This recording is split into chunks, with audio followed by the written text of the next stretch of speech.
The world has changed so much that it is hard to remember what our lives were like before that day.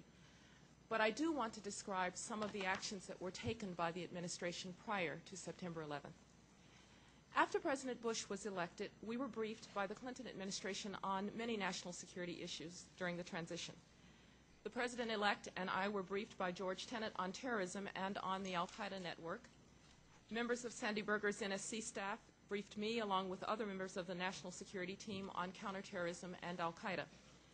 This briefing lasted for about an hour, and it reviewed the Clinton administration's counterterrorism approach and the various counterterrorism activities then underway. Sandy and I personally discussed a variety of other topics, including North Korea, Iraq, the Middle East, and the Balkans. Because of these briefings, and because we had watched the rise of Al-Qaeda over many years, we understood that the network posed a serious threat to the United States. We wanted to ensure that there was no respite in the fight against Al-Qaeda. On an operational level, therefore, we decided immediately to continue to pursue the Clinton administration's covert action authorities and other efforts to fight the network.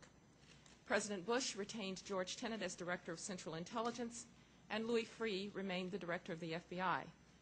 And I took the unusual step of retaining Dick Clark and the entire Clinton administration's counterterrorism team on the NSC staff. I knew Dick Clark to be an expert in his field, as well as an experienced crisis manager. Our goal was to ensure continuity of operations while we developed new policies. At the beginning of the administration, President Bush revived the practice of meeting with the Director of Central Intelligence almost every day in the Oval Office, meetings which I attended along with the Vice President and the Chief of Staff.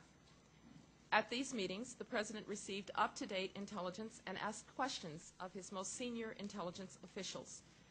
From January 20th through September 10th, the President received at these daily meetings more than 40 briefing items on Al-Qaeda, and 13 of those were in response to questions he or his top advisors posed. In addition to seeing DCI Tenet almost every morning, I generally spoke by telephone to coordinate policy at 7:15 with Secretaries Powell and Rumsfeld on a variety of topics.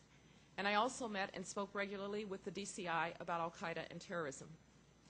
Of course, we did have other responsibilities. President Bush had set a broad foreign policy agenda. We were determined to confront the proliferation of weapons of mass destruction. We were improving America's relations with the world's great powers. We had to change an Iraq policy that was making no progress against a hostile regime which regularly shot at U.S. planes enforcing UN Security Council resolutions, and we had to deal with the occasional crisis. For instance, when the crew of a Navy plane was detained in China for 11 days. We also moved to develop a new and comprehensive strategy to try and eliminate the Al-Qaeda network. President Bush understood the threat, and he understood its importance. He made clear to us that he did not want to respond to Al-Qaeda one attack at a time. He told me he was tired of swatting flies. This new strategy was developed over the spring and summer of 2001 and was approved by the President's senior national security officials on September 4th. It was the very first major national security policy directive of the Bush administration, not Russia, not missile defense, not Iraq, but the elimination of Al-Qaeda. Although this national security presidential directive was originally a highly classified document, we've arranged for portions of it to be declassified to help the Commission in its work, and I will describe some of it today.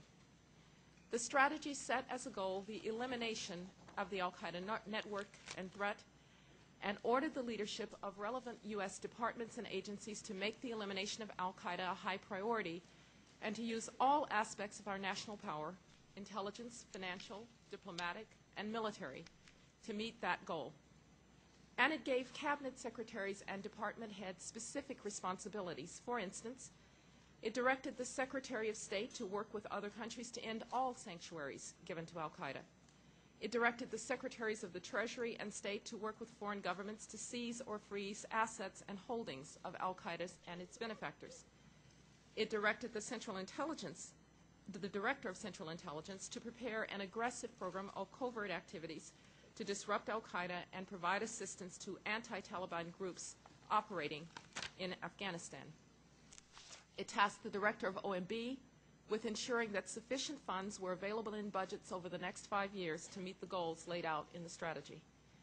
And it directed the Secretary of Defense to, and I quote, ensure that contingency planning processes include plans against Al-Qaeda and associated terrorist facilities in Afghanistan, including leadership, command control and communications, training and logistics facilities, and against Taliban targets in Afghanistan, including leadership, command control, air and air defense, ground forces and logistics, and to eliminate weapons of mass destruction, which Al-Qaeda and associated terrorist groups may acquire or manufacture, including those stored in underground bunkers.